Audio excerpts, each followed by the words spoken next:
Hello students. तो हमने क्या पढ़ा लास्ट लेक्चर में हमने पढ़ा about all the 7 contrasting characters given by mister Gregor Johan Mendel. And किस में देखे ये कॉन्ट्रास्टिंग कैरेक्टर्स? उन्होंने देखे इन पी प्लांट, जिसको हमने बोला था पाइजम सटाइवम। हमने दो नई टर्मिनोलॉजीज पढ़ी थी, कौन सी? Dominant and recessive. हमने ये भी देखा था कि मेंडल ने सातों में से कोई एक कैरेक्टर को स्टडी करना शुरू किया एट अ टाइम, और उसको हमने नाम दिया था मोनो हाइब्रिड क्रॉस। तो चलते हैं मोनो हाइब्रिड क्रॉस पर। अब what is this mono hybrid cross? Mono क्यों बोला भाई? क्योंकि मोनो मतलब one, hybrid by the end of the lecture तुम्हें पता चल जाएगा, and cross is cross pollination. अब लेट अस सी, सपोज मेंडल ने स्टडी किया हाइट ऑफ द प्लांट, तो कैरेक्टर अंडर कंसर्न क्या था? Height of the plant.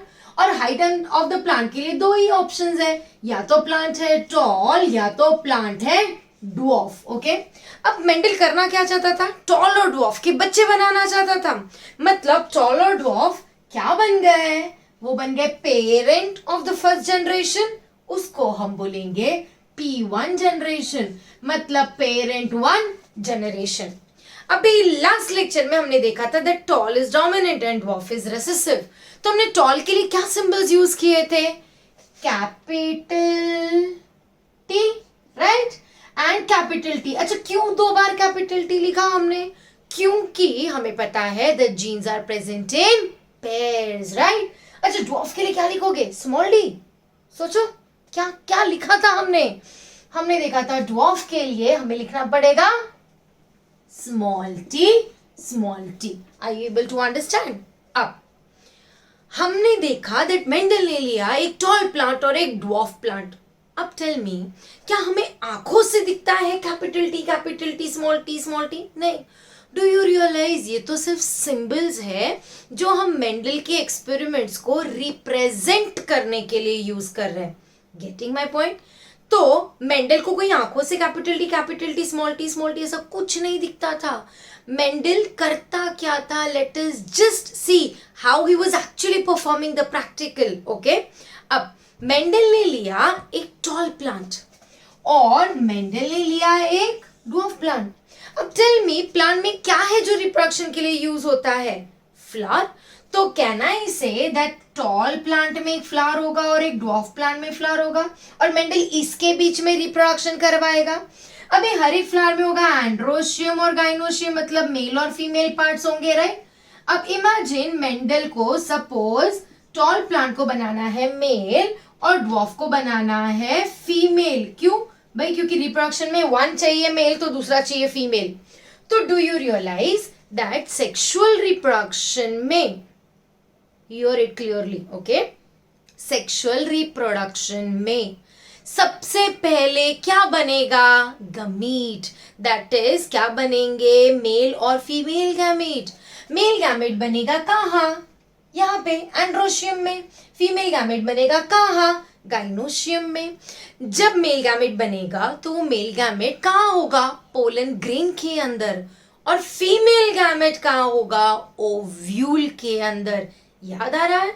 और फिर मेल और फीमेल गैमेट का क्या होता है? फर्टिलाइजेशन, जिससे बनेंगे क्या? जिससे बनेगा जाइगोट। और प्लांट का जाइगोट किसके अंदर है? सीड के अंदर। अगर ये तुम्हें कुछ याद आ रहा है तो लेट अस सी मेंडल ने क्या किया। ओके, सबसे पहले तो इसमें टॉल और ड्वार्फ प्लांट में ऑटोमेटिकली गैमेटोजेनेसिस होगा, वो तो हमें नहीं करवाना, वो प्लांट खुद कर लेगा। अब मेंडल को ये टॉल प्लांट को बनाना है मेल और ड्वार्फ को बनाना है female. But do you realize that यहाँ पे भी पोलन ग्रेन्स है जो इसको पॉलिनेट कर सकते हैं? याद है, transfer of pollen grains from anther to stigma is called as pollination. अब मेंडल नहीं चाहता था कि इसमें पॉलिनेशन हो, तो मेंडल ने सबसे पहले क्या किया? इसको फीमेल बनाने के लिए उसने ये एंड्रोशियम को एक चिमटा या फोर्सेप लेकर निकाल दिया। उस चीज को हम बोलेंगे इमास्क्यूलेशन। क्या बोलेंगे? इमास्क्यूलेशन। इमास्क्यूलेशन के बाद अभी मेल यहां से गायब हो गया, अब ये फ्लावर क्या बन गया? फीमेल बन गया। अब उसने क्या किया, इस फ्लावर को कवर कर दिया with the help of polythene bag या फिर with the help of a butter paper, ताकि कहीं और का पोलन ग्रेन ना उड़ कर आ सके। फिर क्या किया, okay, what is this process called as, this is called as bagging. Okay, अब मेंडल ने क्या किया, मेंडल ने ये मेल फ्लावर के ऊपर बहुत सारे पोलन ग्रेन्स बनने लगे। उसने एक ब्रश लिया, ये पोलन ग्रेन्स को उठाया, ये बैग खोला और इसके अंदर ये पोलन ग्रेन्स को कर दिया ट्रांसफर। अब हमें पता है क्या हुआ, मेल गैमेट ट्रांसफर हो गया कहां पे, फीमेल के ऊपर। इसको हम क्या बोलेंगे, क्रॉस पॉलिनेशन। तो मेंडल ने एक्चुअली क्या करवाया, क्रॉस पॉलिनेशन। कैसा, अपनी मर्जी से, मतलब क्या करवाया, कंट्रोल्ड क्रॉस पॉलिनेशन। अब क्या हुआ, अब मेल गैमेट जाएगा फीमेल गैमेट के पास और क्या होगा, फर्टिलाइजेशन। फर्टिलाइजेशन जब होगा तो जाइगोट बनेगा। कुछ दिनों बाद जाइगोट एम्ब्रियो में डेवलप होगा और अल्टीमेटली इधर क्या हो जाएगा, फ्लावर गिर जाएगा और इसकी जगह तुम्हारा पॉड आ जाएगा और पॉड के अंदर क्या आ जाएंगे भाई, सीड्स आ जाएंगे। Are you able to understand? ये है प्लांट का बच्चा। Okay, and this seed he took, और ये सीड लेकर उन्होंने फिर एक नया प्लांट उगाया। So I hope you have understood कि जब मैं बोलूं मेल गैमेट तुम सोचोगे पोलन ग्रेन, मैं बोलूं फीमेल गैमेट तो ऑटोमेटिकली आएगा ओव्यूल, फिर क्या होगा, फर्टिलाइजेशन, और क्या होगा फिर, जाइगोट एंड सीड फॉर्मेशन। चलो देखते हैं मेंडल ने क्या किया। मेंडल ने लिया एक टॉल प्लांट और एक ड्वार्फ प्लांट। अब सबसे पहले इसमें क्या होगा, इसमें होगा मियोसिस। जब मियोसिस होगा तो लेट अस से मियोसिस में क्या होता है, हमने लास्ट लेक्चर में पढ़ा 2n से nn बन जाता है मियोसिस में, मतलब डिप्लॉइड से बन जाते हैं haploid gametes. Similarly do you realize ये कैपिटल टी जैसे 2n सेपरेट हो गया, वैसे ये कैपिटल टी भी सेपरेट हो जाएगा और क्या बन जाएगा, टी, ये भी बन जाएंगे क्या, हैप्लॉइड गैमेट। अब कैपिटल टी में जब मियोसिस हुआ तो जल्दी से बताओ क्या बनेगा, कैपिटल टी। वैसे ही ड्वार्फ प्लांट में जब मियोसिस होगा तो क्या बनेगा, स्मॉल टी। अब ये जब मियोसिस बने तो अल्टीमेटली क्या बने भाई, गैमेट्स बने। अब मेंडल क्या करेगा, मेल गैमेट को लेगा और फीमेल के ऊपर डालेगा और उससे क्या करवाएगा, क्रॉस पॉलिनेशन। सो टॉल और ड्वार्फ दो प्लांट्स के बीच में मेंडल ने करवाया क्रॉस पॉलिनेशन। क्रॉस पॉलिनेशन के बाद क्या होगा, फर्टिलाइजेशन। अब कौन फर्टिलाइज करेगा, क्या दो मेल गैमेट आपस में फर्टिलाइज करेंगे, नहीं कर सकते है ना। क्या फीमेल गैमेट आपस में फर्टिलाइज करेंगे, वो भी नहीं कर सकते। तो भाई कौन किसके साथ फर्टिलाइज करेगा, फर्टिलाइज करेगा मेल गैमेट फीमेल गैमेट के साथ। मतलब क्या ये टी इस टी के साथ फर्टिलाइजेशन कर सकता है, हाँ कर सकता है, क्योंकि ये मेल गैमेट है और ये फीमेल गैमेट है। कैपिटल टी स्मॉल टी बनेगा। अच्छा tell me, capital T small T कैसा दिखेगा, टॉल और ड्वार्फ के बच्चे क्या थे, टॉल, क्योंकि टॉल क्या था, dominant trait. Do you realize यहाँ पे कैपिटल टी है मतलब वो डोमिनेंट रहेगा। सो ये बच्चा दिखेगा टॉल। अच्छा क्या ये कैपिटल टी इसको फर्टिलाइज कर सकता है, हाँ कर सकता है। यहाँ पे भी क्या बनेगा, capital T small T, probability तो है कि वो फर्टिलाइज करे। ये भी है टॉल, ये है कैपिटल टी स्मॉल टी, ये क्या बनेगा, टॉल। और ये मेल गैमेट इस फीमेल गैमेट से फर्टिलाइज करेगा तो भी बनेगा टॉल।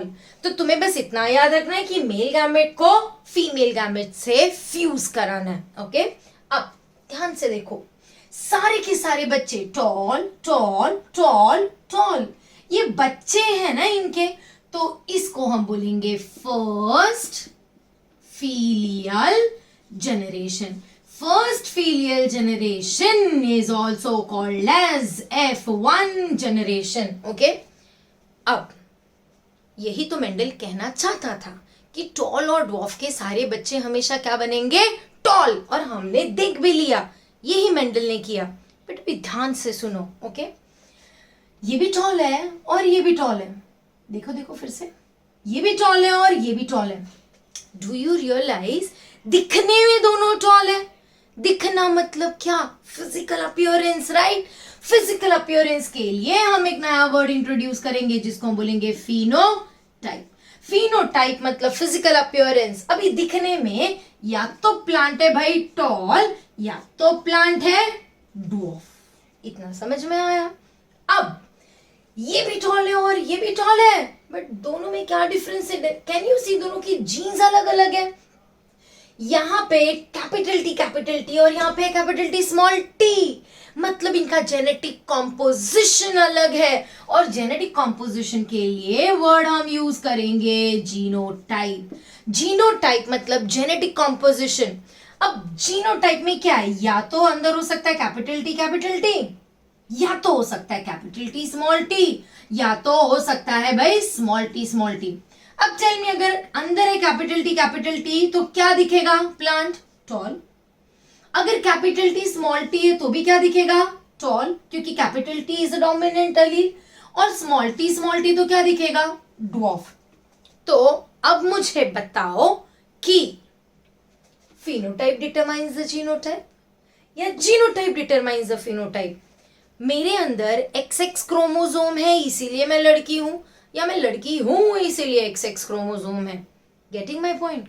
तो हमारा फिनोटाइप कौन डिटरमाइन करता है?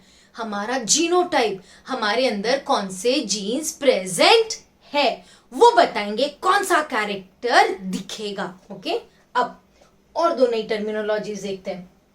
अगेन बैक, ये भी टॉल है भाई, ये भी टॉल है, बट डू यू रियलाइज यहाँ पे दोनों भी अलील्स, याद है हमने पढ़ा था अलील्स मतलब variants of the same gene.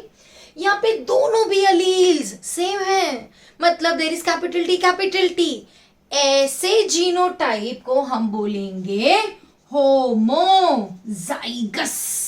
Homozygous के लिए दूसरा वर्ड है प्योर। होमोजाइगस मतलब ऐसा जीनोटाइप जहां पे दोनों भी अलील्स सेम है। तो कौन है होमोजाइगस? Capital T. और कौन है स्मॉल टी?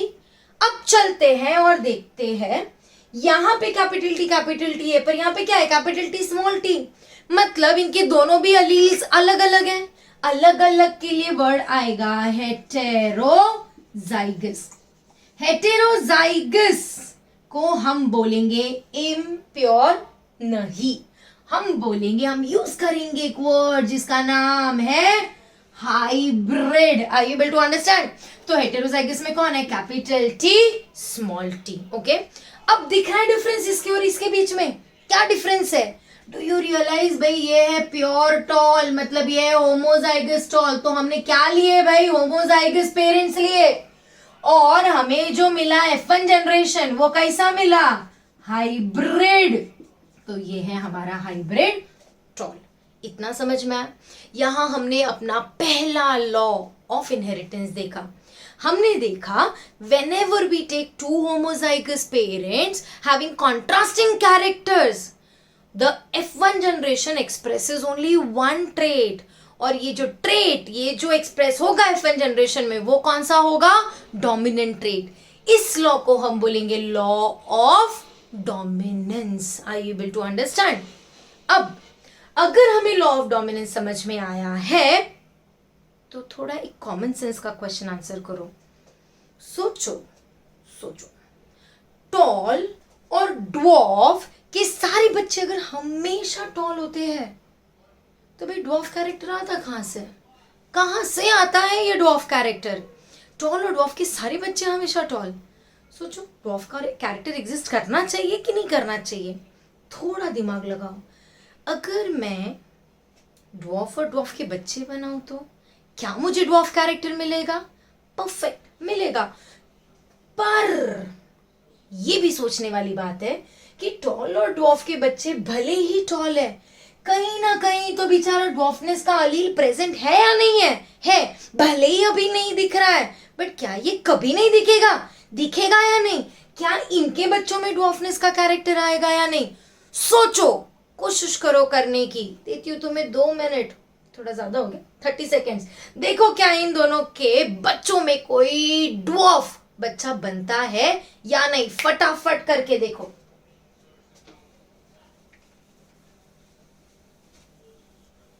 हो गया?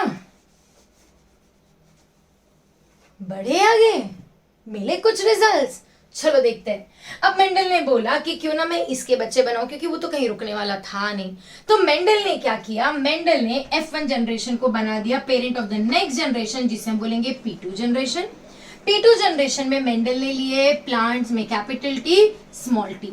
अभी मेंडल ने क्या किया, याद रखो, इनके फर्टिलाइजेशन से जाइगोट बना, और जाइगोट क्या डेवलप होता है, सीड में डेवलप होता है। मेंडल को क्या आंखों से दिखा था ये टॉल है, नहीं।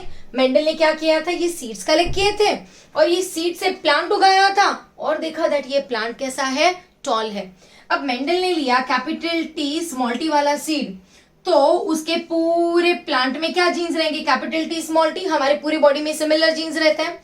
अब कहना इसे फ्लावर में भी कैपिटल टी स्मॉल टी रहेगा, मतलब मेल में भी small capital T small T और फीमेल में भी capital T small T. Mendel को इनके बच्चे बनवाने हैं, तो मेंडल को आइडियली क्या करना चाहिए, सेल्फ पॉलिनेशन। मतलब मेंडल ने फर्स्ट जनरेशन में किया क्रॉस पॉलिनेशन, सेकेंड जनरेशन में उसने हाइब्रिड बच्चा लिया और उसी प्लांट में क्या करवाया, self pollination. Getting my point, entrance में पूछता है। तो मेंडल ने P2 जनरेशन में करवाया सेल्फिंग या सेल्फ पॉलिनेशन। अब जब सेल्फ पॉलिनेशन करवाया तो अगेन सेम चीज, सबसे पहले क्या हुआ, मियोसिस। मियोसिस होकर प्लांट में बने गैमेट। गैमेट में क्या बना, capital T small T and capital T small T. ये है मेल गैमेट, ये है फीमेल गैमेट। अब वापस से क्या होगा, फर्टिलाइजेशन। अब अगर तुम्हारे लिए ये मेथड थोड़ा सा कंफ्यूजिंग है कि कौन सा लाइन कहाँ जाना है, तो हम एक इजी तरीका देखते हैं। ओके, हम यूज करेंगे एक स्क्वायर जिसको हम बोलेंगे चेकर बोर्ड या फिर बोलेंगे पनेट स्क्वायर। अभी पनेट स्क्वायर बनाना कैसा है, ओके, सबसे पहले भाई ले लेंगे एक square, don't go on the ये, ओके, एग्जैक्ट स्क्वायर नहीं बना बट स्क्वायर है। अब ये स्क्वायर में पहले तो हम मार्जिन बना लेंगे जैसे हमारे टेक्स्ट बुक में, नोटबुक में होती है। अब यहाँ पे हम एक लाइन ड्रॉ करेंगे और यहाँ बनाएंगे मेल गैमेट का सिंबल, ये फीमेल गैमेट का सिंबल, ये है मेल गैमेट का सिंबल, ये है फीमेल गैमेट का सिंबल। ओके, अब कितने मेल गैमेट है हमारे पास, 2, तो हम बनाएंगे यहाँ पे 2 कॉलम। अगर 4 होते तो 4 कॉलम। कितने फीमेल गैमेट्स है, 2, तो हम बनाएंगे फीमेल गैमेट के नीचे 2 रोज। ओके, यहां लिखेंगे कैपिटल टी, तो यहाँ क्या लिखेंगे, स्मॉल टी। यहाँ फीमेल गैमेट में कैपिटल टी और यहाँ क्या लिखेंगे, स्मॉल टी। अब बनाते हैं बच्चे, कैपिटल टी यहाँ आ जाएगा, कैसा दिखेगा, टॉल या dwarf, tall, superb. Capital T और स्मॉल टी जब यहाँ आएगा तो बोलो फटाफट, बोलो फटाफट, क्या दिखेगा, टॉल या ड्वार्फ, टॉल। ओके, यहां पे कैपिटल टी स्मॉल टी जब साथ में आएगा तो क्या दिखेगा, टॉल या ड्वार्फ, अगेन टॉल, सुपर्ब। और यहां आएगा स्मॉल टी तो बेचारा क्या दिखेगा, टॉल या ड्वार्फ, ड्वार्फ। क्यों ड्वार्फ दिख रहा है, क्योंकि इसमें कैपिटल टी एब्सेंट है। अगर डोमिनेंट एलील है ही नहीं तो बेचारे को बाय डिफॉल्ट दिखना पड़ेगा रेसेसिव। अब टेल मी, ये नेक्स्ट जनरेशन है, मतलब P2 के बच्चे हैं, तो ये कौन सा जनरेशन हो गया भाई, ये हो गया F2 जनरेशन। अब F2 जनरेशन में तुम्हें क्या दिख रहा है, कितने हैं टॉल और कितने हैं ड्वार्फ, कैन यू सी, 3 है टॉल और 1 है ड्वार्फ।